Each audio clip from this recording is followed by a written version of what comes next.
40 কি 45টা থানা আগুন দিয়ে পুড়িয়ে দেওয়া হয়েছে, তার মধ্যে পুলিশও মারা গেছে। এই অবস্থায় আমাকে স্বরাষ্ট্র মন্ত্রণালয় দেবে। আমি যখন গেলাম তখন দেখলাম পুলিশ ইজ নট ইন্টারেস্টেড। তাদের কথা হচ্ছে আমরা চাকরিও করবো না, আমরা যাবো না। আমি প্রায় 3 ঘন্টা তাদের সাথে কথা বলছি, only ordinary constable. 3 hours I talked to them। এবং 3 ঘন্টা কথা বললে ultimately I have to give an ultimatum যে বৃহস্পতিবার পর্যন্ত জয়েন যদি না করো I will bring reserve force. বুঝে গেছে কোথা থেকে আমি আনবো, পড়তে দেবেন পুলিশ। তারপরে পুলিশ আসা শুরু হলো।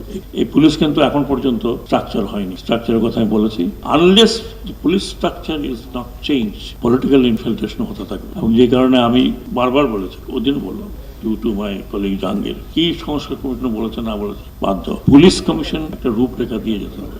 Next government can do whatever they like with it. এবং পুলিশের যদি 2 স্টেজ রিক্রুটমেন্ট না হয়, তাহলে যেভাবে ছাত্রদল ছাত্রলীগ ঢুকেছে, তেমনি আরেক দল যারা আসবেন তাদের লোকজন ঢুকবে, that will be totally politicised.